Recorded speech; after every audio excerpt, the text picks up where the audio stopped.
Assalomu alaykum. Ismim Hilola. Oxirgi 10 yil davomida men asosan chet el saytlaridan, Amerikaning Amazon, iHerb va boshqa Amerika saytlaridan turli xil kiyim-kechaklar, oyoq kiyimlar, vitaminlar va texnikalar xarid qilib kelaman. Nega ko'pchilik bu saytlardan xarid qilishni afzal ko'radi?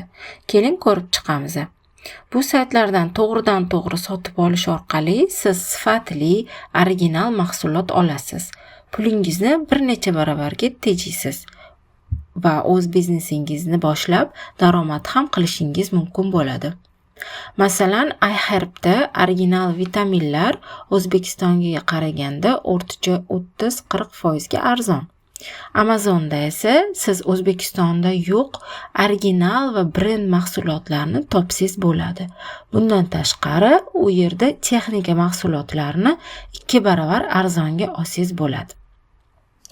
Lekin bu jarayonda to'g'ri manzil va to'lov kartasini to'g'ri kiritish muhim. Keling endi siz bilan buyurtma qilish jarayonini bosqichma-bosqich ko'rib chiqamiz. Amerika saytlaridan xarid qilish uchun sizga 3 ta narsa kerak bo'ladi. Birinchisi elektron manzil, ya'ni email. Ikkinchisi xalqaro to'lovga ochiq bo'lgan Visa yoki Mastercard.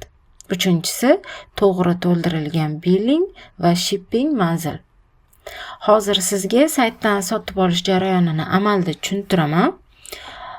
Har qanday saytda, ya'ni internet do'konlarda ro'yxatdan o'tish uchun avvalo bizga email kerak bo'ladi.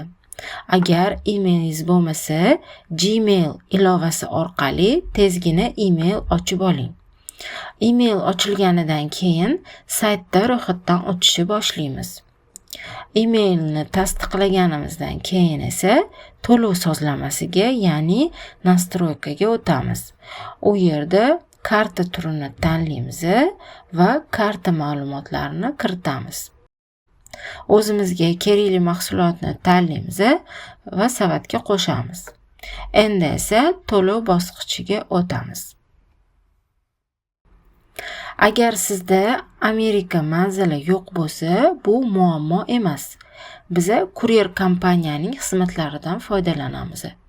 Ularda Amerikaning biror shtatida joylashgan sklad manzili bo'ladi. Biz shu manzilni olib, shipping address degan joyga kiritib ketishimiz kerak bo'ladi. Kuryer kompaniya belgilagan narxda yukning og'irligiga qarab kargo haqqi oladi. Buni har bir kargo kompaniyasi o'zi belgilaydi. Odatda bu kilosiga $10-15 orasida bo'ladi. Masalan, sizda yukingiz 2 kilo bo'lsa, $10lik tarifda sizda yukingiz kargosi $20 tashkil qiladi. Kuryer kompaniya sizning buyurtmangizni qabul qilib, O'zbekistondagi ofisiga yuboradi. Siz esa kelgan buyurtmangizni o'sha yerdan olib ketasiz yoki-da ular siz bergan manzilga yetkazib berishadi.